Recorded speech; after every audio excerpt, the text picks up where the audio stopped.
오늘은 제가 그동안 좀 우리가 마음 무겁게 헤비하게 종말론 학설들을 쭉 공부해 왔는데 앞으로도 좀 더 하겠지만 중간에 좀 브레이크 타임을 가지려고 그래. 어떤 분들은 머리가 깨집니다 하는 분들도 분명히 있을 거예요. 근데 그런 깨지는 걸 경험하셔야 돼요. 깨져야지만 새로운 머리 구조를 주시거든요.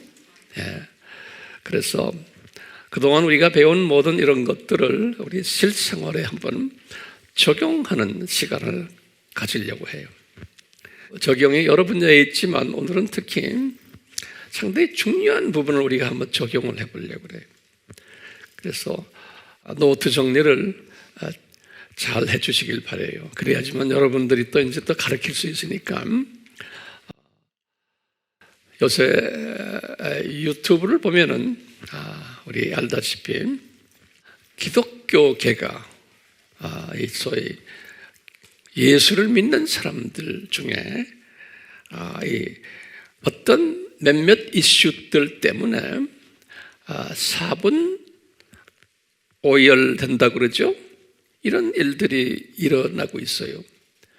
근데 이 유튜브라는 이 매체는 하나님의 자녀들만 보는 것이 아니고 다른 종교를 가진 분들 또는 무신론자들도 본의 아니게 기독교인들의 그 사분오열되는 모습을 보게 되어 있어요. 이 부분이 우리 모두를 안타깝게 만들어요. 근데 그것은 어떻게 할 수가 없어요. 그분들 손바닥에 다 있기 때문에. 우리가 지금 여러 이슈들이 있지만 오늘 제가 다루고 싶은 몇몇 이슈가 있어요.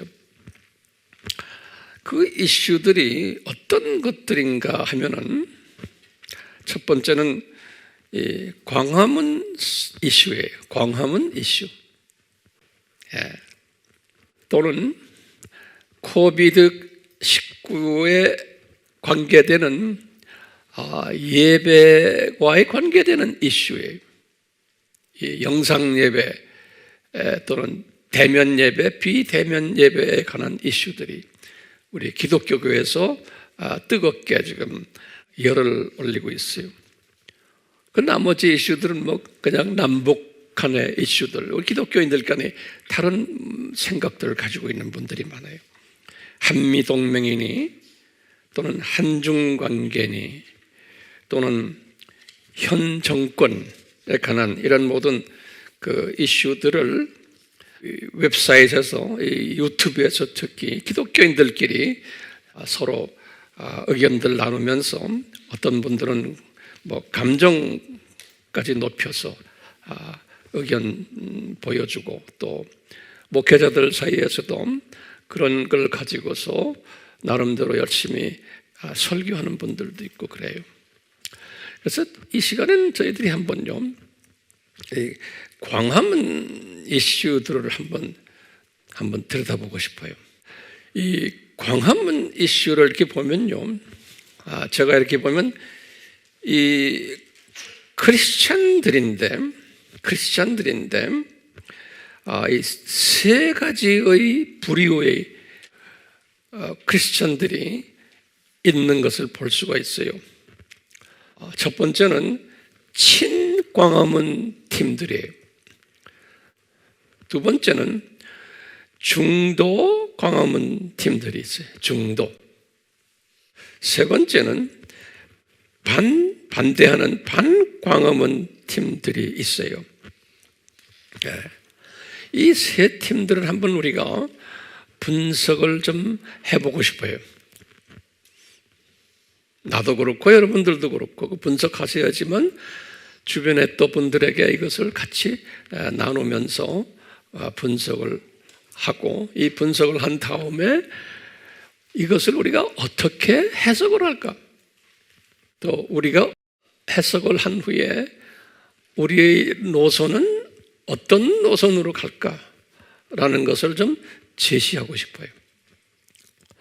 첫째요, 이 친광화문 팀들이 어떤 입장을 가진 크리스찬들인가요? 이분들은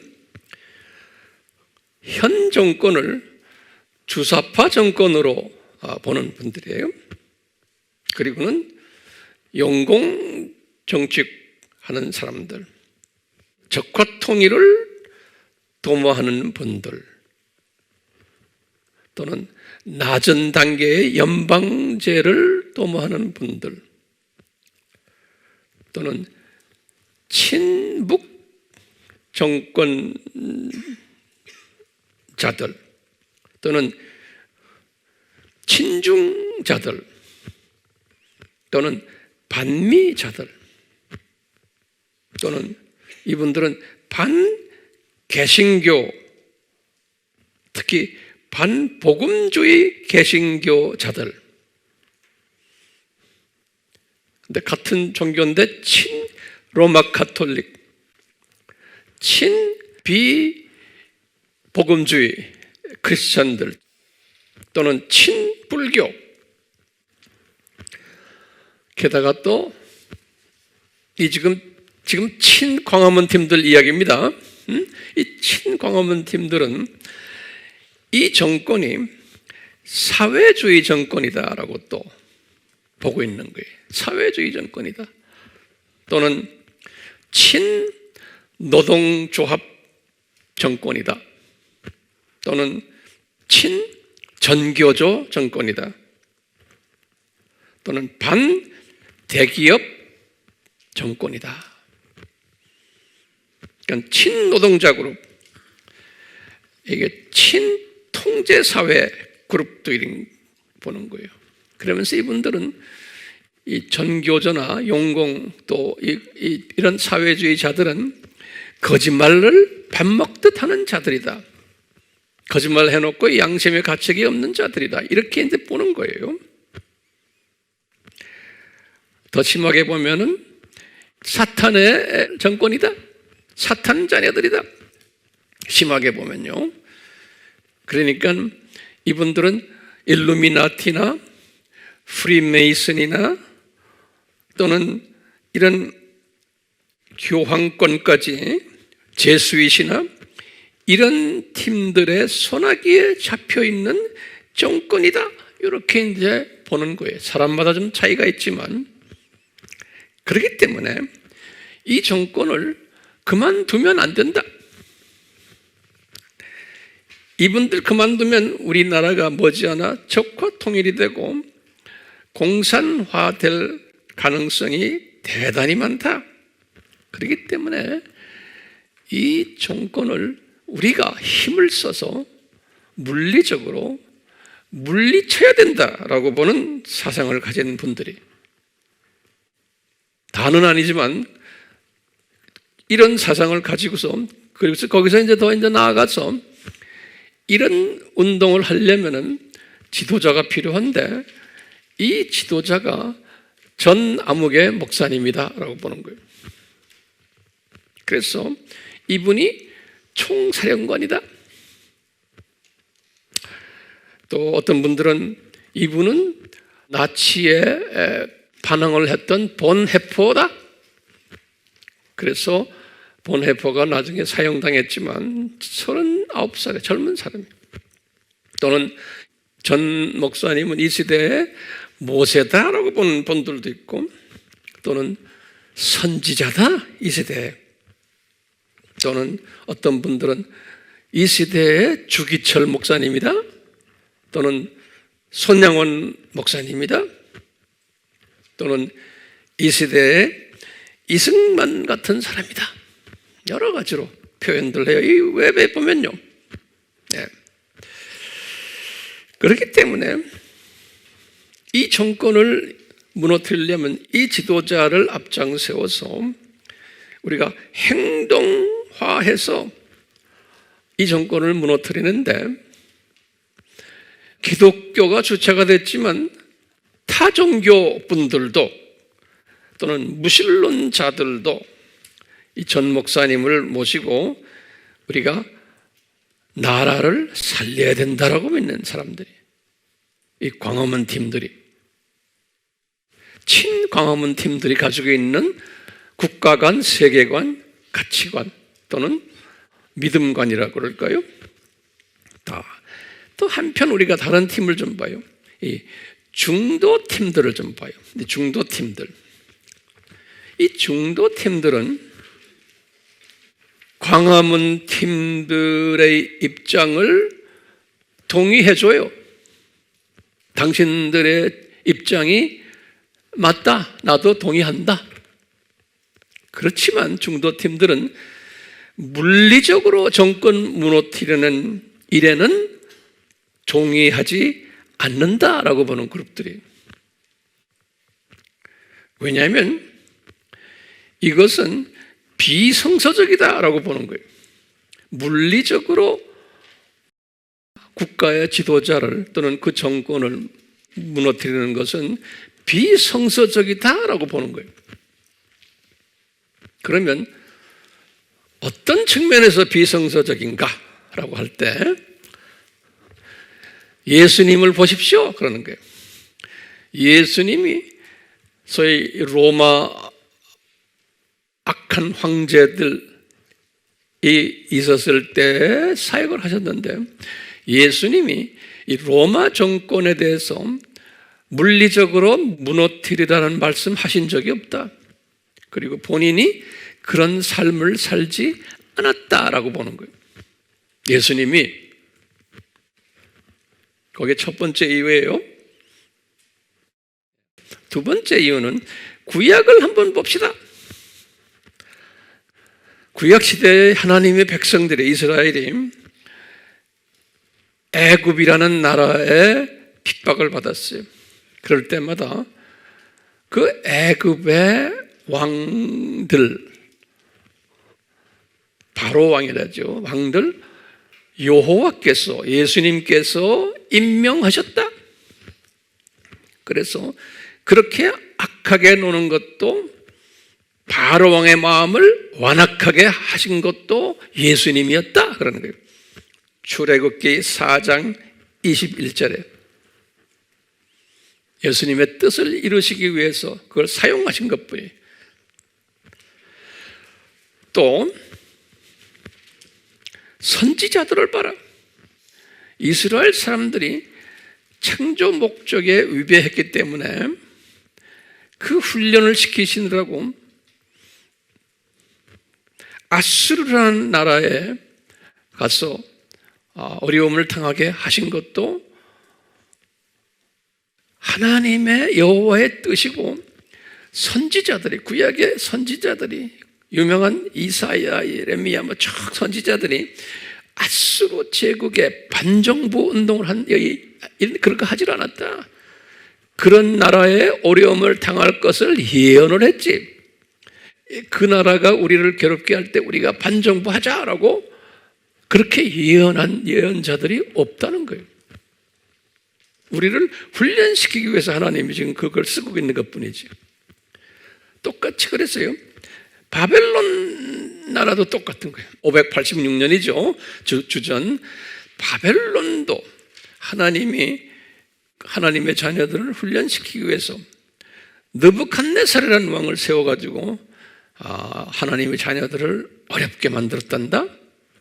그래서 예레미야가 이런 말 했어요. 예레미야 43장 10절에 이 성경 구절 제가 가끔 드리지만 예레미야 43장 10절에 느부갓네살은 여호와 하나님 예수님이 그런 게 내 종이다 그러는 거예요. 왜? 하나님의 자녀들을 훈련시키기 위해서 하나님이 부르신 사용하시는 종이라는 거예요. 그랬지 반바벨론 운동을 하라고 성서에선 되어 있지 않고 내 종이라는 거예요. 그뿐 아니라 고레스 왕도 페르시아 왕이죠. 이사야서 45장 1절에 여호와께서 하신 말씀이 이사야에게 하신 말씀이에요. 이사야야 그 고레스 왕은 내가 기름 부은 내 사랑하는 내 종이다 그러는 거예요. 고레스 왕을 이렇게 해서 예수님도 그랬고 구약의 모든 사건들을 봐도 반정부 운동을 하지 말아라. 왜냐하면 그 왕들 악하지만 다 다 내가 세운 종들이다 라는 거예요. 역사의 주인 되시는 예수님의 말씀인 거예요. 그래서 신약에 와서 바울을 보면요, 바울은 네로왕 시대에서 사역했던 분이에요. 그래서 이 네로왕에 의해서 68년에 참수당한 바울이, 베드로도 마찬가지고, 베드로는 65년에 십자가에 거꾸로 매달렸어요. 누구에 의해서? 네로왕에 의해서.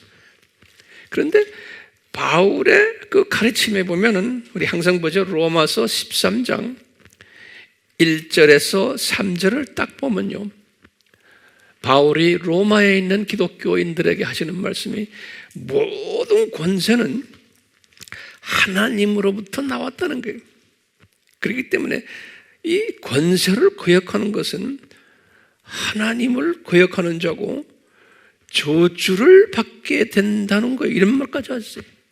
그렇기 때문에 나도 알기 때문에 내가 반정부 안 한단다. 이분들이 나중에 나를 죽일지언정. 그러니까 크리스찬들아, 절대로 물리적으로 반정부를 하지 말아라.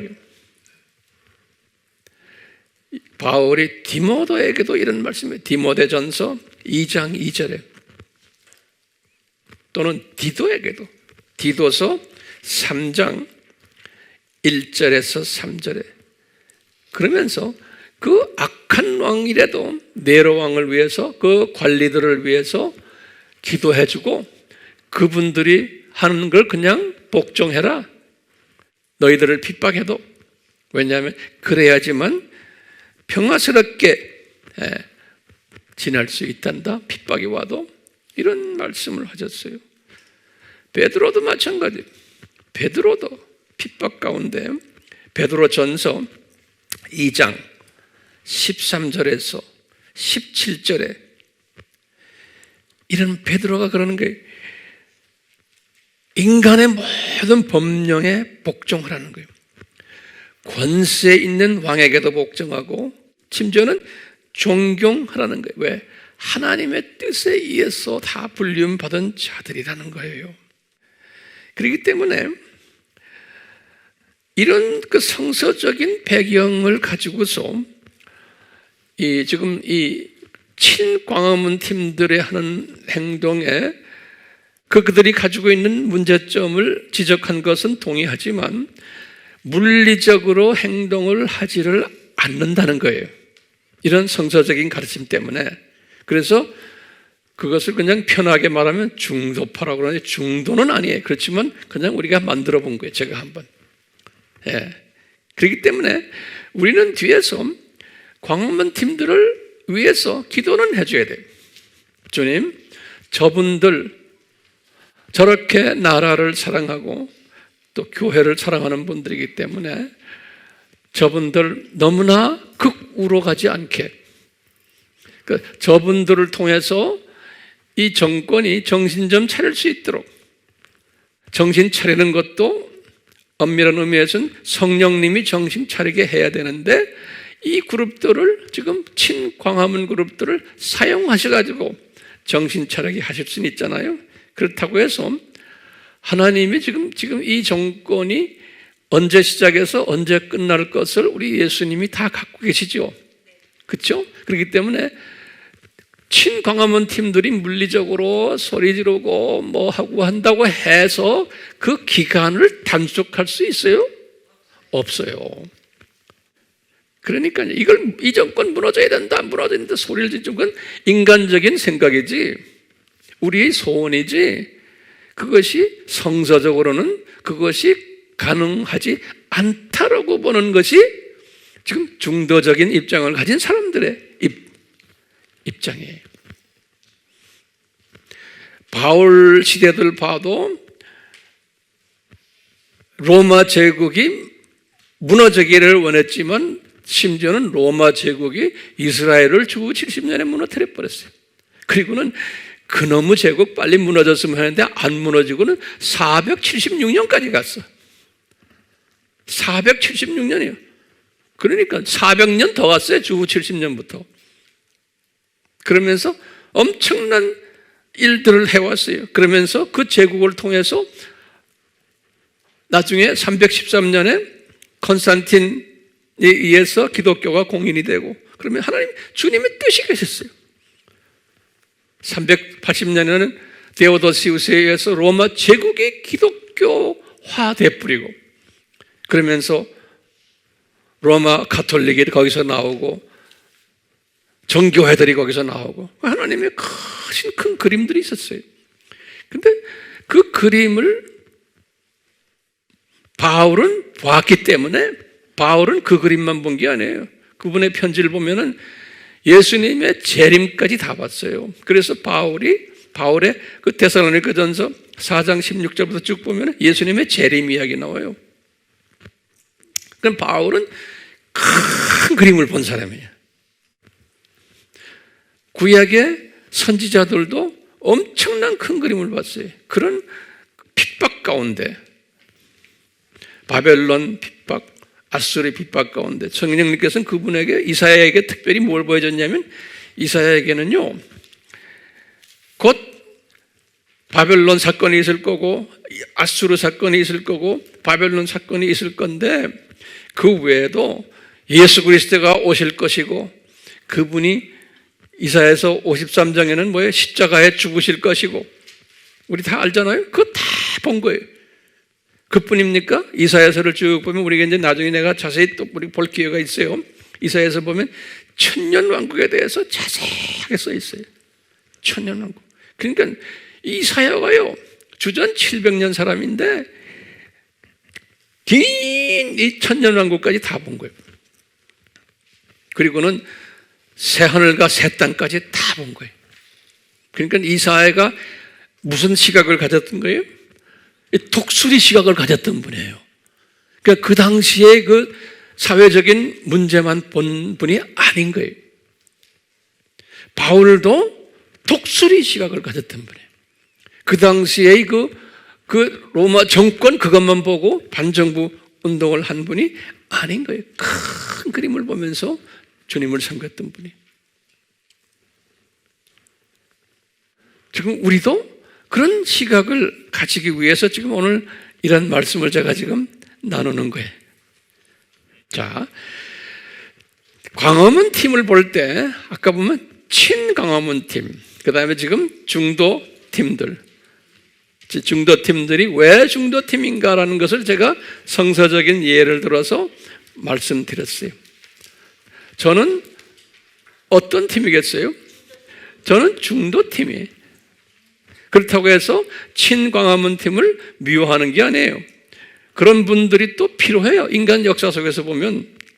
근데 그분들은 시각이 거기만 딱 가 있는 거예요. 지금 이 정권을 무너뜨려야 된다. 그런데 주님의 은혜로 그런 레벨의 시각을 주신 거예요. 그러니까 그런 분들이 필요한 거예요.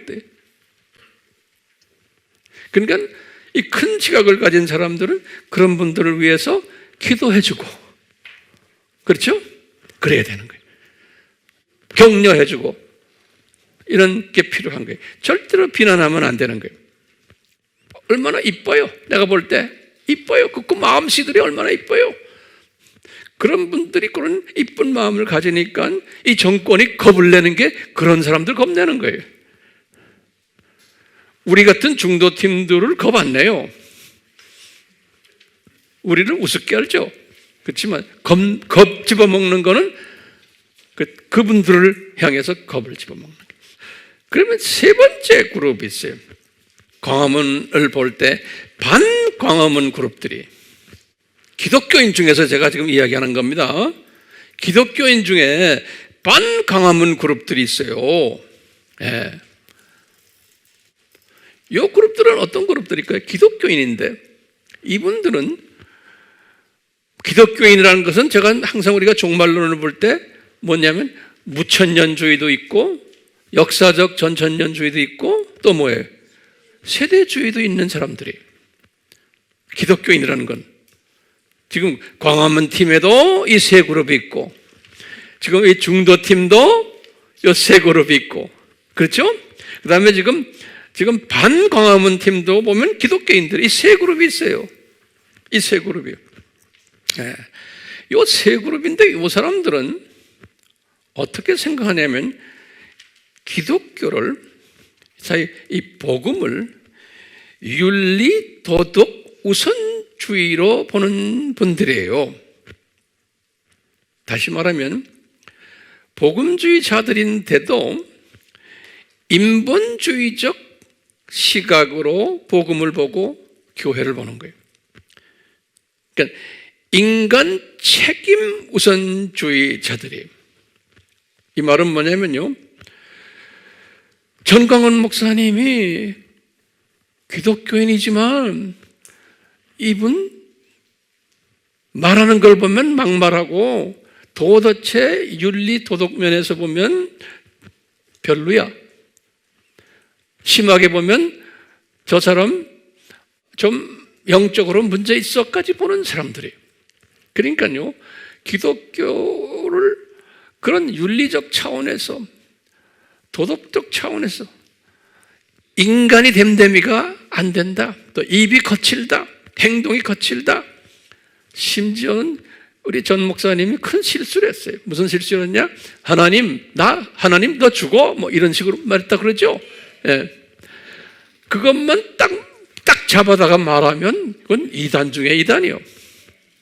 그렇죠? 그러니까 이 윤리적인 도덕적인 크리스천들은 이런 걸 딱 보고는 저 사람 이단이라는 거예요. 이단.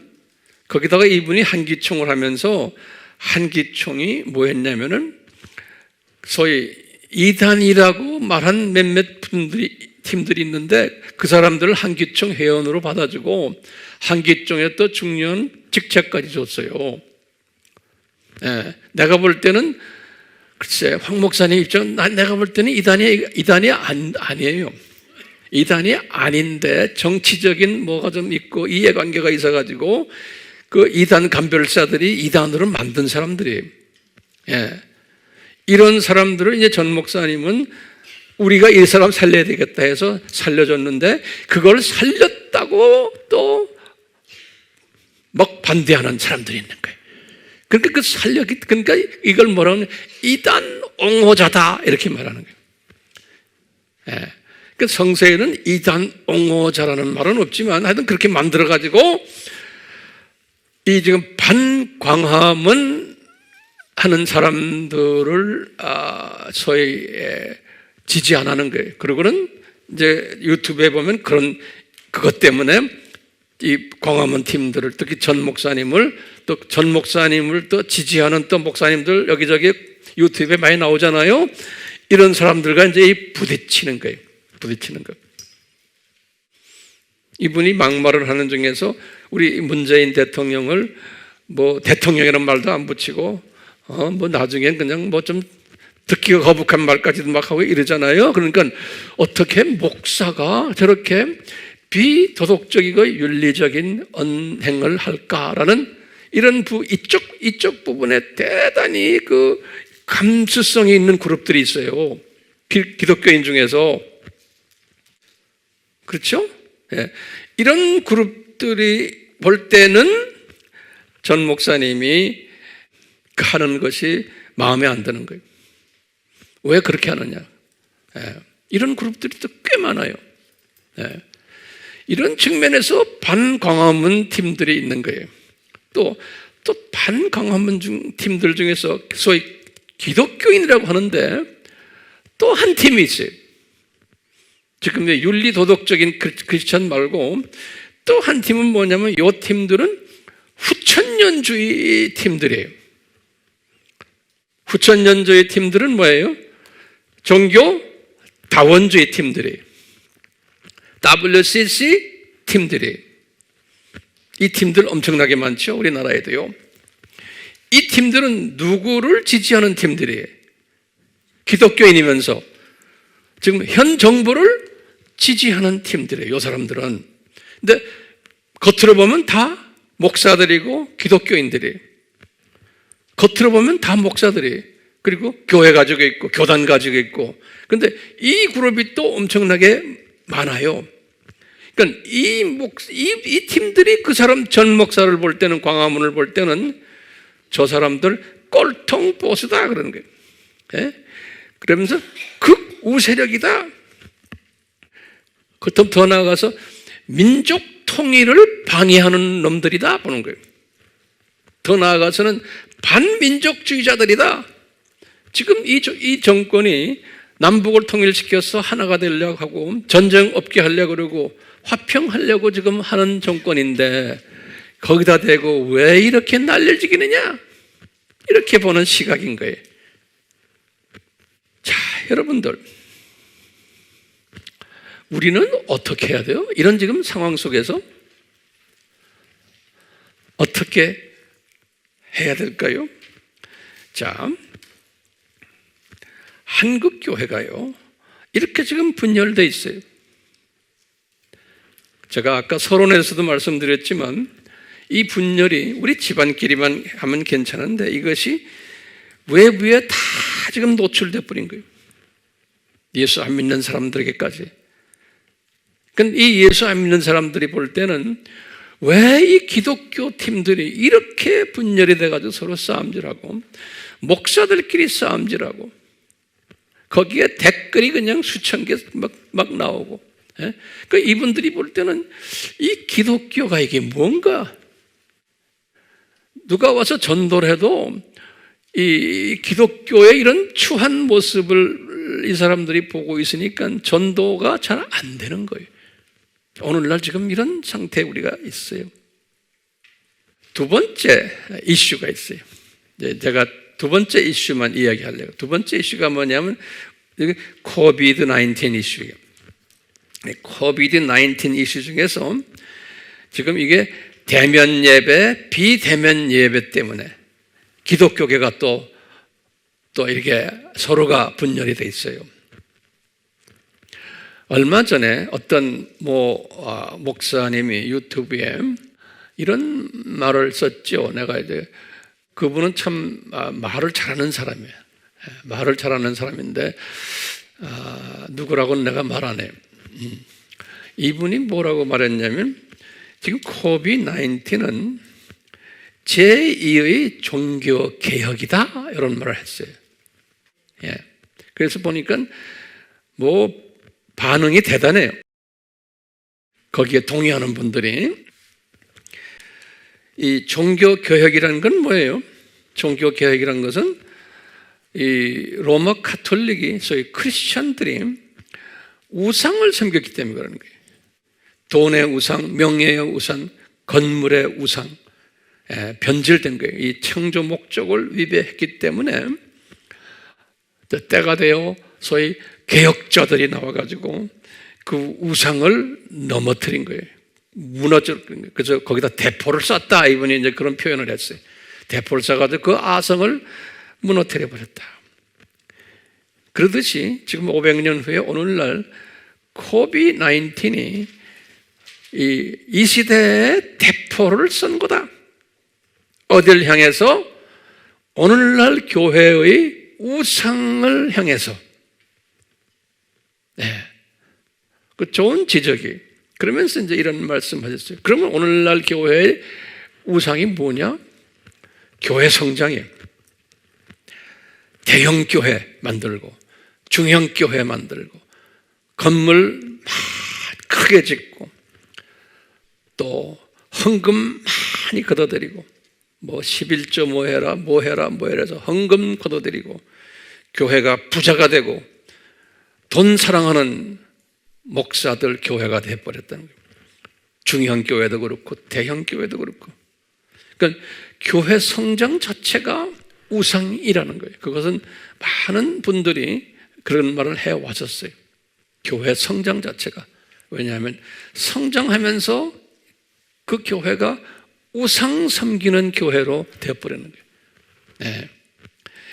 이런 측면에서 볼 때 이 비대면 예배가 그 우상을 깨버리는 지금 일들을 하고 있다는 거예요.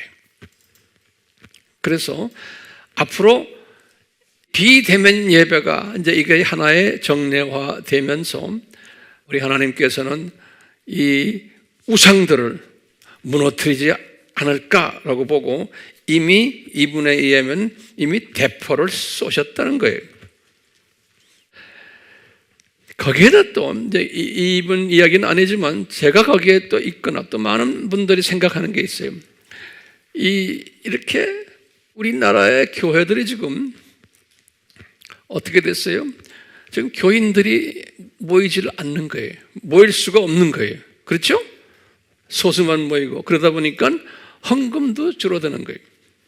교인 등록은 되어 있지만 헌금도 줄어들고 여러 가지로 교회가 교회의 역할을 하지를 못하게 되고 또 뭐 웹에 보면은 요새는 그놈의 웹이 우리를 다 똑똑하게 만들어가지고 나도 봤는데 뭐가 있냐면 중형 교회들이 매물로 지금 나온 게 뭐 몇천 개래요. 매물이란 말 알죠? 경매로 나온 게.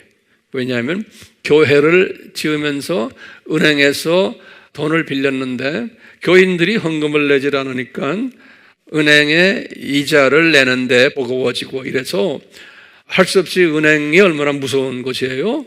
한 2달, 3달만 이자를 안 내면 그냥 와서 그냥 칼쿠리로 잡아 당기는 게 은행이거든요. 지금 그런 교회들이 많아서 지금 시장에 나와 있는 교회들이 엄청나게 많다는 거예요. 예. 그런 말 들었죠?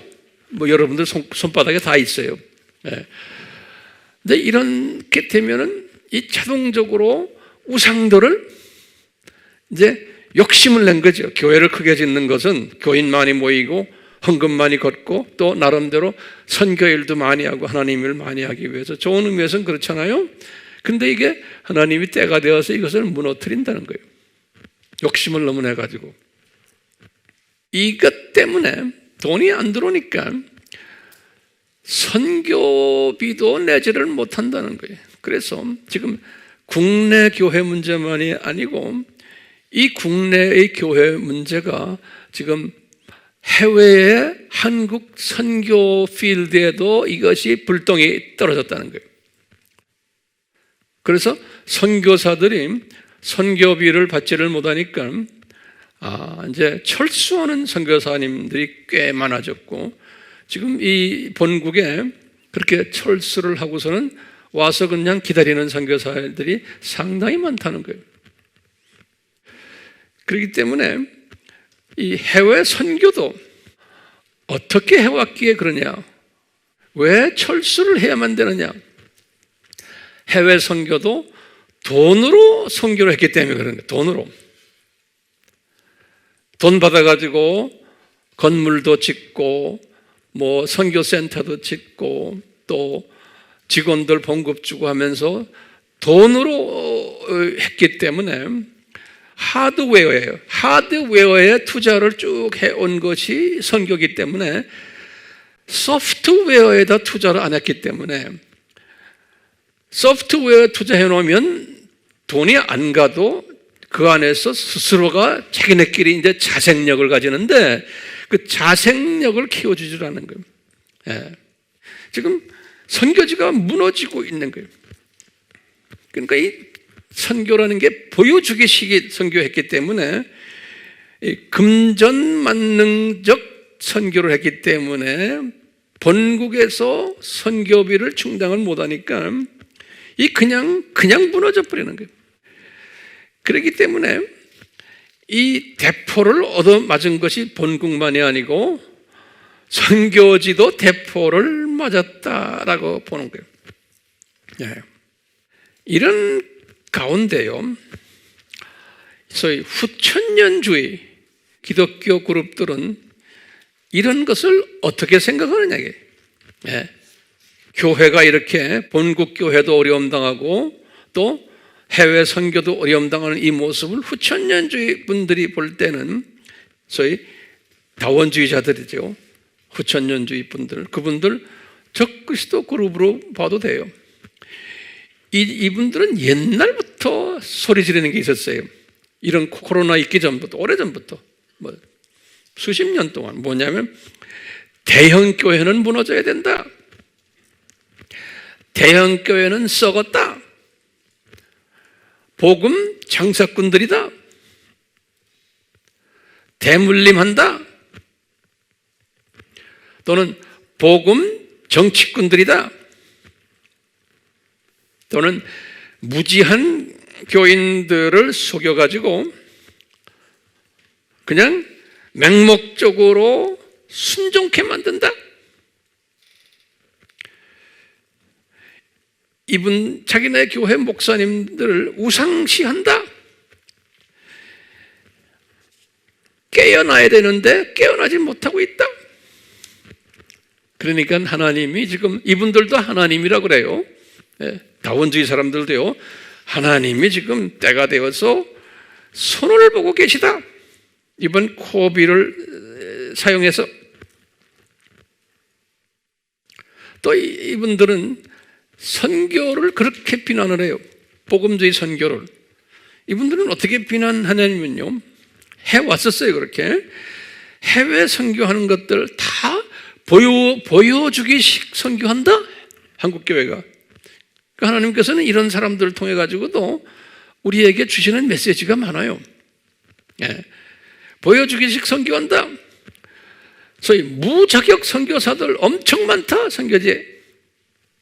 본국에서 신학교 나왔지만 목회지가 없어서 짭이 없어서 선교사로 가는 사람 무지하게 많다. 또 목사들은 교회들은 자기네 교회가 선교한다는 것을 보여주기 위해서 이 무자격 사람들을 선교지로 돈 줘가지고 내보낸다. 이렇게들 비난해 왔어요. 그러니까 이 선교사들은 한국에서도 별 볼일 없는 사람들인데 선교지에 나갈 때 교회들은 돈이 있으니까 돈 줘가지고 내보내는데 선교사들이 가는 것 중에 동기 중에 뭐냐면 자녀들을 국제학교에 보내기 위해서 보낸다. 자녀들, 그럼 선교사들이 대부분이 자녀들 국제학교를 거기서 다 보내는 거예요. 한국에서는 또 잘 안 되니까. 그러니까 한 번 나가면은 안 들어와요. 아이들 때문에. 그러다 나중에 이제 자녀들이 어느 정도 커지면 다 다른 북미에 유학 보내고. 이런 것들을 이 진보적인 사람들이 예리하게 보는 거예요. 그러니까 이 사람들이 뭐냐면 한국 교회가 달러를 엄청 낭비한다. 이제 그런 비난이 있어 왔었는데 지금 이 코비드-19을 통해서 지금 실제로 이분들이 그분들 비난에 맞춰가지고 지금 중대형 교회들이 어려움을 당하고 선교지가 어려움 당해서 지금 선교사들도 막 철수하고 막 이렇게 하니까 이분들은 생각이 어때요? 꽃이다 그러는 거예요. 당연하다 이거예요. 이런 기회에 자격이 없고 사명이 없는 선교사들을 정리하자 이렇게 나오는 거예요. 그러니까 이 말만 들으면 상당히 복음적인 말을 하죠. 근데 이 사람들은 다원주의 사람들이에요. 어떻게 말하면 순수한 성서적 크리스찬들이 아닌데 크리스찬인 양 이런 식으로 또 말하는 거예요. 그러니까요, 제가 지금 이런 거 분석을 하면서 상당히 혼돈된 사회 속에서 우리가 지금 살고 있어요. 그러니까 이런 것을 우리가 잘 모르면요, 웬만한 사람들은 그냥 혼돈돼 있어요. 이런 후천년주의, 그렇기 때문에 종말론을 그래서 공부하는 거예요. 제가 지금 후천년주의, 문천년주의 뭐 이야기하잖아요. 이게 다 거기 다 이 관계가 있어요. 이 후천년주의들 사람들이 이렇게 소위 복음주의 사람들을, 교회들을, 선교사들을 비난을 할 때 일부 복음주의 사람들이 여기에 대해서 또 반박하는 게 있어요. 이 사람들은 또요, 이런 거예요. 이 말을 먼저 제가 할게요. 이 사람들과 같이 대면 예배와 비대면 예배를 가지고 이야기할 때 이 복음주의 사람들 중에 이런 사람들이 있어요. 제 말 잘 들으세요. 복음주의 사람들 중에 비대면 예배는 진정한 예배가 아니다라고 보는 분이 있어요. 비대면 예배는 그렇기 때문에 이 예배를 통제하고 있는, 다시 말하면 대면 예배를 못 보게 하는 요 통제 정부, 지금 우리나라 정부예요. 통제하는 이 사회주의 정권을 우리는 반대해야 된다.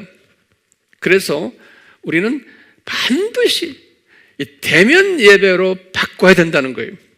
성서적 예배를 보려면 그러기 위해서는 이 정권과 싸워야 된다고 보는 거예요. 예배 측면에서.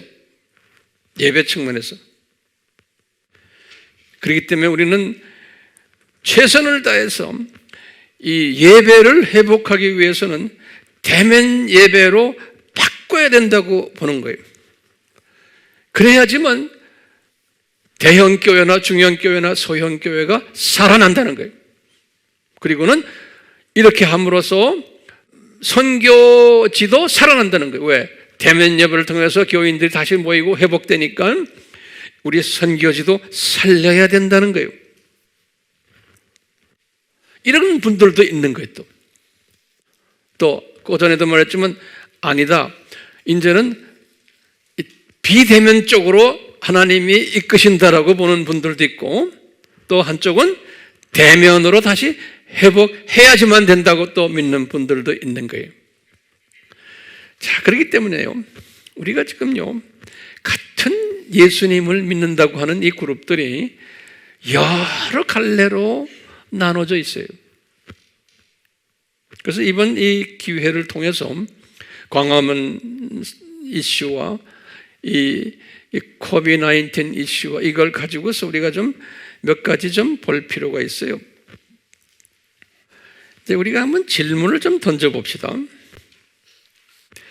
같은 복음주의자들인데, 이 말은 뭐예요? 무천년주의, 역사적 전천년주의, 그 다음에 세대주의, 같은 복음주의 종말론을 믿고 있는 사람들인데, 이렇게 차이가 나는 거예요. 서로 차이가 나는 거예요. 그래서 서로 적대시하고 서로 이렇게 집안 싸움을 하고 있어요. 집안 싸움을. 자, 그러면 우리 질문이 있어요. 이 집안 싸움 때문에 전도의 길이 막히고 있어요. 이 집안 싸움 때문에. 자, 전도의 길이 막힌데, 그러면 우리 또 질문하는 거예요. 여러분들도 저도 이 질문 던져야 돼요.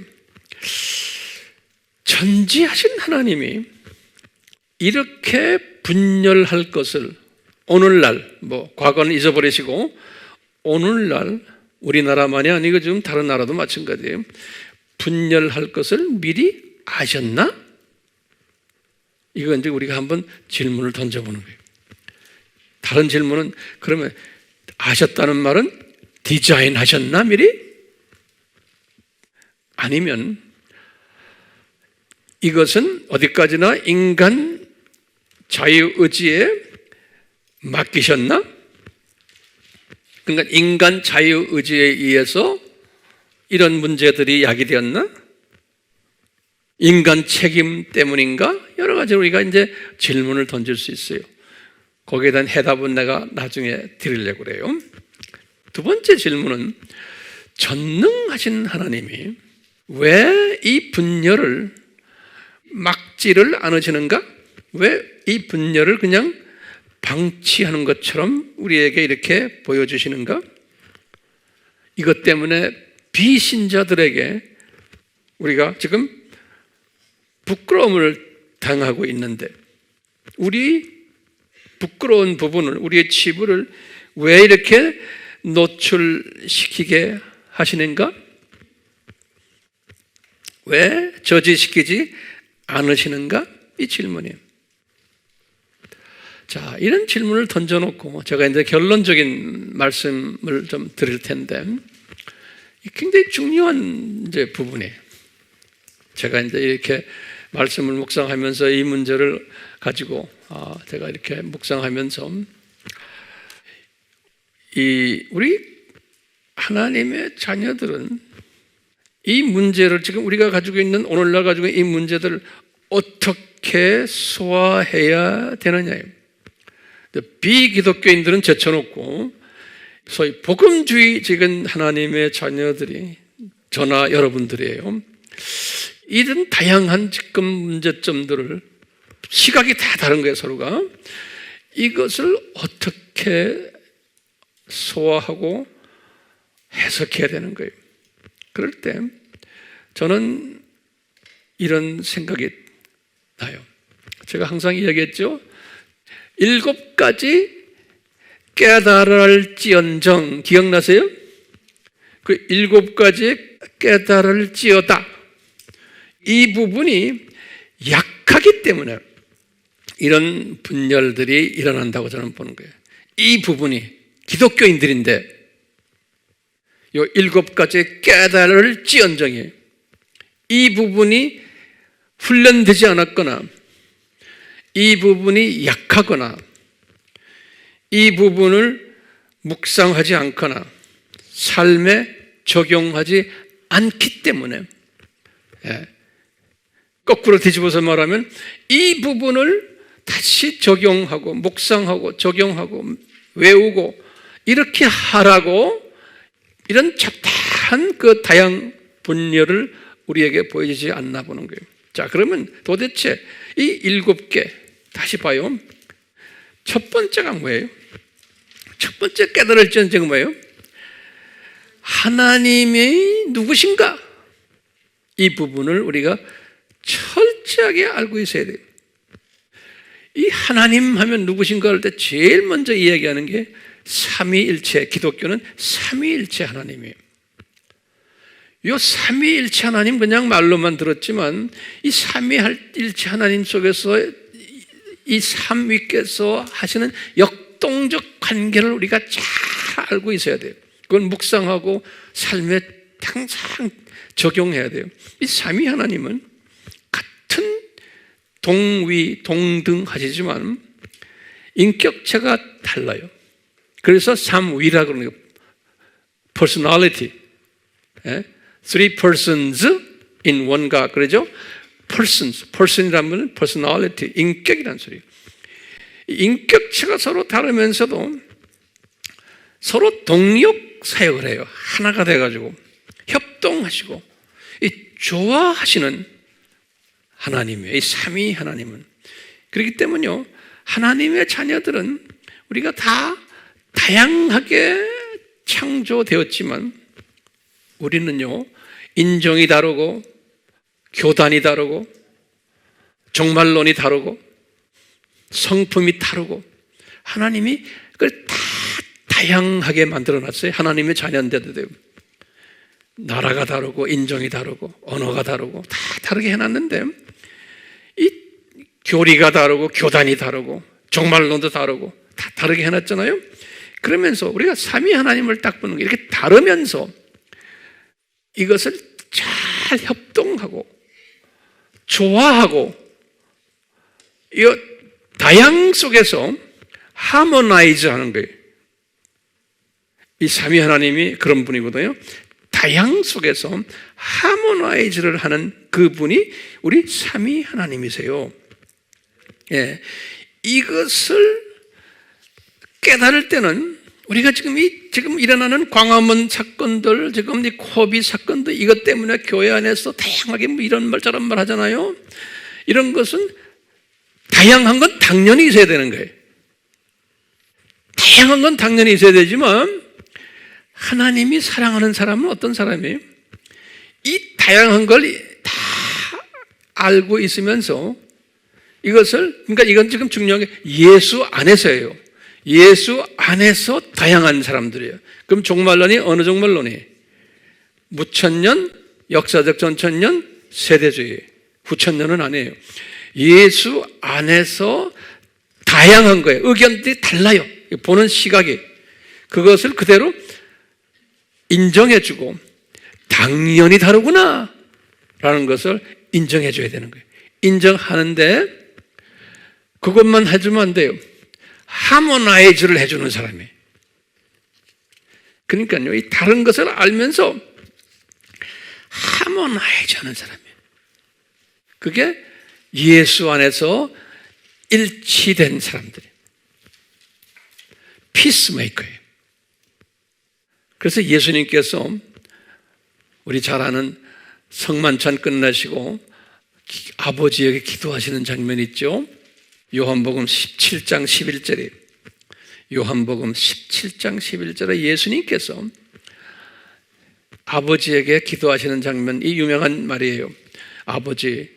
아버지와 나와 서로 인격이 다르지만 우리가 서로 하나가 되고 서로 사랑하지 않습니까?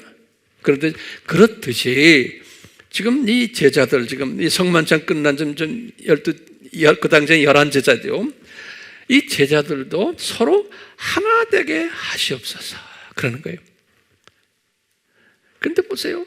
이분들이 예수 안에서 하나가 된 것 같지만 겉으로 볼 때는 하나가 아니었어요. 왜냐하면 배경이 다르고 성격이 다르고 나중에 이 제자들 한 분 한 분이 나가서 다 교단들 다 자기네 교단들 만들었어요. 그리고 이분들의 후손들이 자기네 교단 만들고 교리를 좀 바꾸고 이러다 보니까 종말론도 나중에 다 다양하게 만들어 놓고 전능하신 하나님이 전지하신 하나님이 안에서 이걸 다 했어요. 그러니까요, 이 다양한 것은 성서적이고 하나님의 뜻이에요. 12 제자들도 예수 안에서 다 다양했어요. 12 제자들도. 그런 의미에서의 다양하면서 예수 안에서 하나가 된 거예요. 예수님이 기도하시기 그 기도에 이 하나가 되게. 예수님이 말하는 하나가 된다는 건 12 제자가 하나가 되고 전부가 교단도 하나 만들고 이게 아니에요. 그러니까 우리도 서로가 우리 교인들도 마찬가지 다 달라요. 같은 메시지를 받아도 생각하는 게 다르고 해석이 다르고 표현이 달라요. 그렇지만 우리는 그것을 인정해주고는 서로 하나 되는 거예요. 예수 안에서. 그러니까 첫째가 뭐예요? 뭘 알아야 돼요? 알지어다 하나님의 정체성을 알아야 돼요. 이런 하나님이란 걸 항상 묵상하세요. 두 번째 묵상할 게 있죠. 우리 인간 나의 정체성을 항상 묵상하셔야 돼요. 뭐냐면 나는 피조물이다. 저 형제도 피조물이고 저 자매도 피조물이다. 한계성을 가진 존재다. 그렇기 때문에 내가 온전한 존재가 아니라는 거예요. 이것을 항상 내가 알고 있는 것이 이게 온전하지 않다는 거예요. 이것을 항상 인정하시고, 세 번째로 인정하실 것이 하나님의 자녀들이지만, 여기 중요한 개념이지, 하나님의 자녀들이지만, 세 번째는 겉모습이 다르고 가정 배경이 다르고 성별이 다르고 교육 수준이 다르고 문화 수준이 다르고 성품도 다르고 거기에다가 영적인 은혜도 분량이 다르게 줬고 또 영적인 은사의 분량도 다르게 줬고 또 영적인 믿음의 분량도 다르게 주신 거예요. 하나님의 자녀들인데 그러니까 엄청난 다양성을 가지게끔 해놓은 거예요. 이것을 우리가 항상 묵상해야 돼요. 저 사람이 나와 좀 다를 때 주 안에서 예수님 안에서 이걸 인정해 줘야 되는 거예요. 그런 사람에게는 평강이 있어요. 조금 다른 이야기해도 나와 좀 달라도 내가 열을 내지 않는 거예요. 첫 번째 뭐였어요? 하나님의 정체성, 특히 삼위 하나님. 두 번째는 나의 정체성. 그 다음에 분량의 차이. 분량의 차이예요. 하나님의 자녀들이. 그렇기 때문에 네 번째는 이걸 전제로 해놓으면요, 내가 알고 있는 것, 그것만이 정답이 아니라는 걸 고백하게 돼요. 내가 알고 있는 것만이 정답이 아니라는 걸 고백하기, 그 겸손한 사람이 되는 거예요. 그렇기 때문에 보세요. 광화문 팀들의 정답이 아닌 거예요. 정답 중에 하나예요. 또 중도파들도 또 있죠. 예? 이런 걸 다 내가 그냥 안아주는 거예요. 예수 안에서요. 예. 그렇기 때문에요, 내가 알고 있는 것만이 정답이 아니고 내 지식이 절대적 지식이 아니라는 걸 고백하는 거예요. 내 지식이 다른 분에게도 정답이 있을 수 있다는 거예요. 내가 그러니까 다른 분을 통해서도 배워야 한다는 거예요. 그러니까 다른 분들의 의견도 귀를 기울이는 거예요. 그렇기 때문에 아까 보셨지만 예수 안에서 있는 사람들의 의견도 들어야 되지만 또는 예수 밖에 있는 사람들의 음성도 들어주는 거예요. 그게 지혜자예요. 그래서 그 예수 밖에 있는 사람들도 이렇게 막 하게끔 만들어 놓는 거예요. 예. 전능하신 하나님이 다 그렇게 허락하신 거예요. 그러니까 우리가 이 지혜를 가진 사람은 다 보는 거예요. 보고 분별력을 가지면서 배울 것은 배워야 되는 거예요. 그러니까 외골수가 안 되는 거예요. 지금 성령님께서 나나 여러분들에게 지금 외골수 되지 말아라고 그러는 거예요. 아멘이요? 야, 그 다음에 5번째 깨달을지어다가 뭐였어요? 예수님 안에서 다른 입장을 가진 사람들, 다른 주장을 말하는 사람들, 예수님 안에서요, 다른 학설들을 가진 사람들에게도 정답이 있다는 것을 인정해야 되는 거예요. 내가 미처 깨닫지 못한 것을 그분들을 통해서 숨겨진 하나님의 정답을 나에게 가르쳐 줄 수 있다는 것을 깨달아야 되는 거예요. 그러니까 이 광화문 팀들도, 친광화문 팀들도 너무나 극으로 가지 말고 조금 좀 캄다운 하면서 조금 귀를 이쪽에 귀도 좀 기울이시면서 가는 것도 좋겠죠? 네. 지금 그런 단계가 된 것 같아. 물리적으로 지금 그런 분위기가 돼버렸어요. 하나님께서 그렇게 인도하시는 거예요. 한때 좀 막 떠들다가. 자, 6번째 깨달을지어다는 뭐냐면요, 지금 예수 안에 있는 다양한 그 주장들을 하는 사람들이 누구예요? 다 하나님의 자녀들이라는 것을 우리가 알고 있어야 돼요. 광화문 찬성팀들, 중도팀들, 반대팀들, 예수 안에 있는 사람들이 다 누구의 자녀예요? 하나님의 자녀들이라는 거 잊지 말아야 돼요. 나만이 아니에요. 지금 코비드-19 가지고 대면, 비대면 가지고 서로 하잖아요. 예수 안에서 다 하나님의 자녀들이라는 것을 잊지 말아야 되는 거예요. 마지막 7번째는 우리가 하나님의 자녀들이기 때문에 때가 되면 이 세상을 다 떠나요.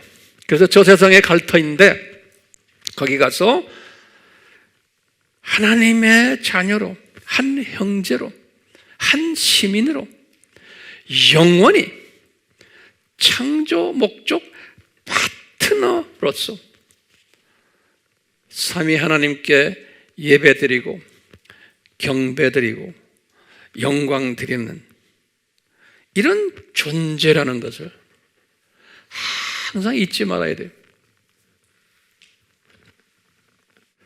자, 내가 결론 중에 결론 말씀을 할게요.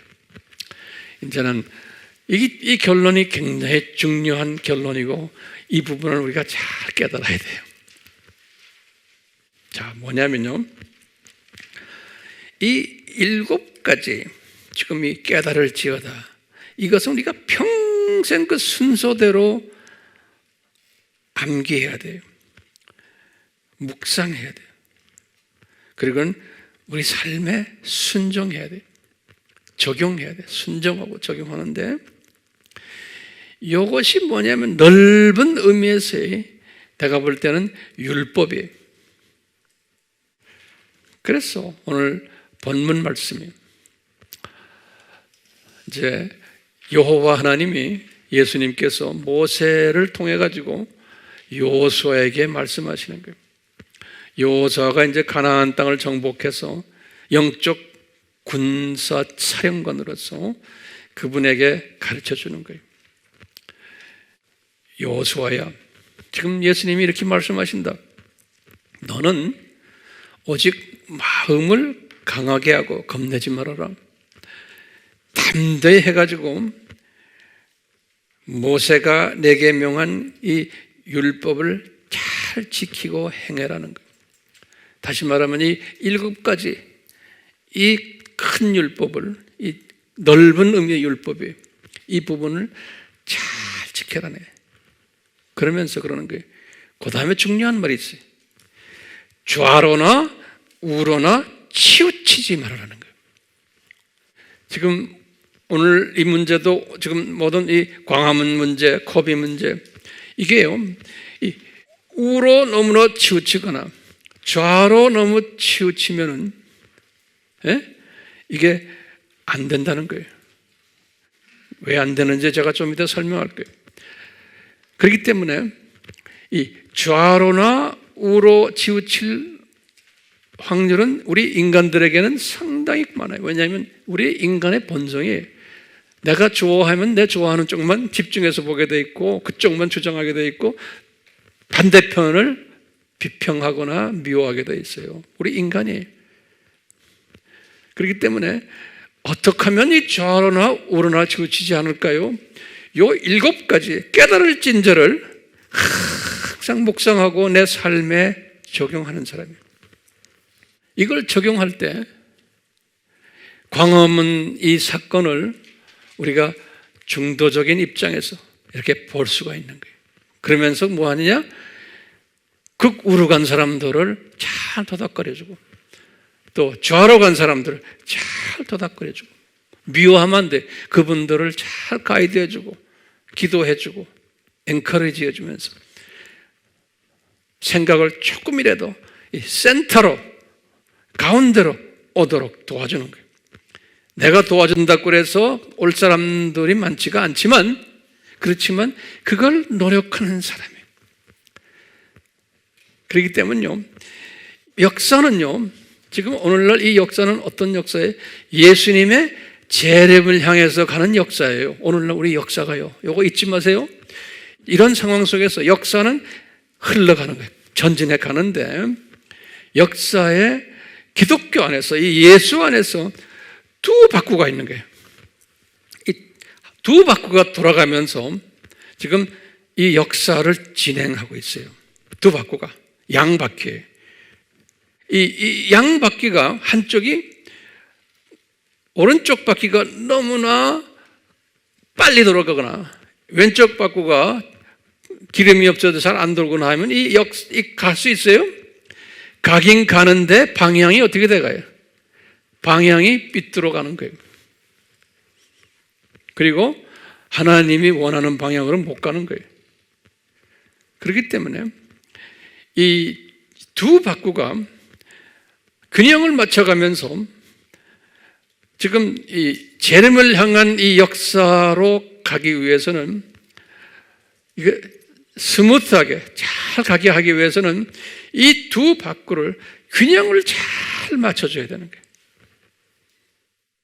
그 균형을 맞춘다는 말이 뭐냐면 7가지의 깨달을지언정을 깨닫게 만들어주고 그것을 삶에 대입하도록 이끌어주는 거예요.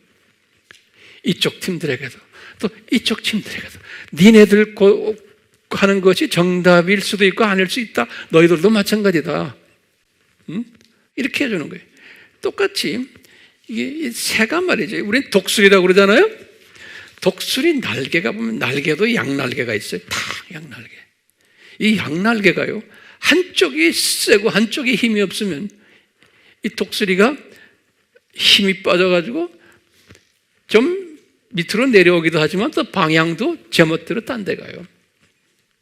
두 날개가 아주 평행으로 해야지만 이 역사의 방향이 제대로 쫙 가는 거예요. 크리스천들이 흑백 논리에, 다시 말하면 이분법적 나누기, 그러한 논리가 강해요. 민족마다 다르지만 특히 우리 민족은 그래요. 이분법적이 크리스천들인데도 흑백 논리가 강해요. 그렇기 때문에 흑백 논리가 강하다는 것은 이 박구가 한쪽이 강하고 한쪽이 약한 박구, 날개가 한쪽이 세고 한쪽이 약한 것은 마찬가지예요.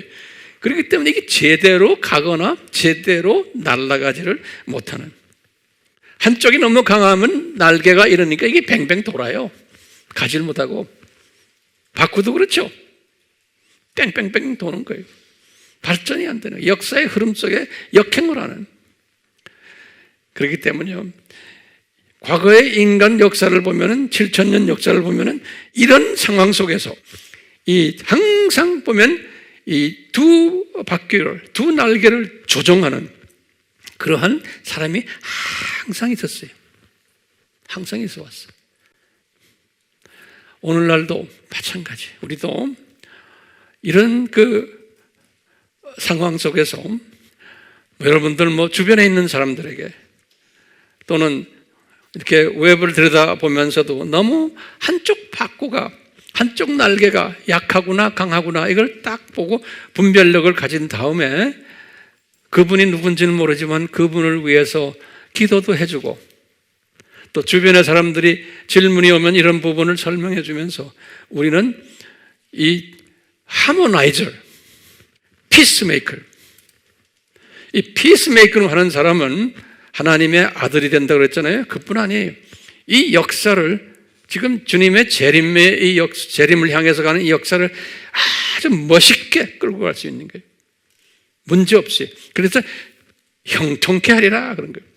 그러니까 이런 사람은 우리의 삶 속에서도 형통케 해주시지만 자녀들에게도 주님이 기쁘니까 자녀들 형통케 해주시고, 모든 부분에서 형통케 해주시면서 우리의 사역도 형통케 해주시고, 모든 부분에서 형통케 해주시겠다고 약속하셨잖아요. 아멘? 그러니까 피스메이킹 하는 거예요. 그러려면 생각을 바꿔야 돼요, 우리가요. 그래서 내가 지금 결론적으로는 그 7가지의 깨달을지언정을 항상 묵상하세요. 외우시고, 그것이 율법에 순종하는 자예요. 좌로나 우로나 치우치지 않는 사람이에요. 그런 사람들에게는 어떻게 해요? 형통케 해주는 거예요. 우리를 통해서. 그러니까 우리를 통해서, 조그마한 그룹이지만 우리 영상에 들어와서 이 깨달은 사람들을 통해서 어떻게 해요? 이 한국 교회가 이 싸움질하지 않고, 이 기독교의 수치스러운 부분을 폭로시키지 않고 좀 스무트하게 주님의 재림을 준비하는 그러한 우리 한국 교회가 되기를 소원하면서 제가 이 말씀을 오늘 준비했어요. 우리 같이 기도합시다. 성령님, 저희들 양날 달린 독수리처럼 이 시각을 넓게, 아주 멀리, 또는 현미경 시각까지 보는 그러한 은혜자로 만들어 주셔서 주변에 조그마한 참새 시각을 가진 분들, 또는 그거보다 더 작은 시각을 가진 분들을 눈 떠주게 하는, 또 한쪽 날개가 고장난 분들, 한쪽 바퀴가 고장난 분들, 그것을 우리가 잘 수리해주고 잘 돌아가도록 만들어주는 그 일을 감당하는, 좌로나 우로나 치우치지 않는 피스메이커가 되도록 한 분 한 분에게 기름 부어 주시옵소서. 예수님의 이름으로 기도드리옵나이다. 아멘. 지금 이 시간은 우리 예수 그리스도의 무한하신 은혜가 항상 우리에게 있기를 바라며 그 은혜의 분량도 날로 날로 넘쳐나기를 바라며 하나님 아버지의 사랑하심도 날로 날로 더 커지는 것을 경험하기를 바라며 성령님의 증가되는 날로 날로 더 깊어지는 날로 날로 더 넓어지고 높아지는 역사하심이 우리의 삶 속에서 있기를 예수님의 이름으로 축원하옵나이다. 아멘.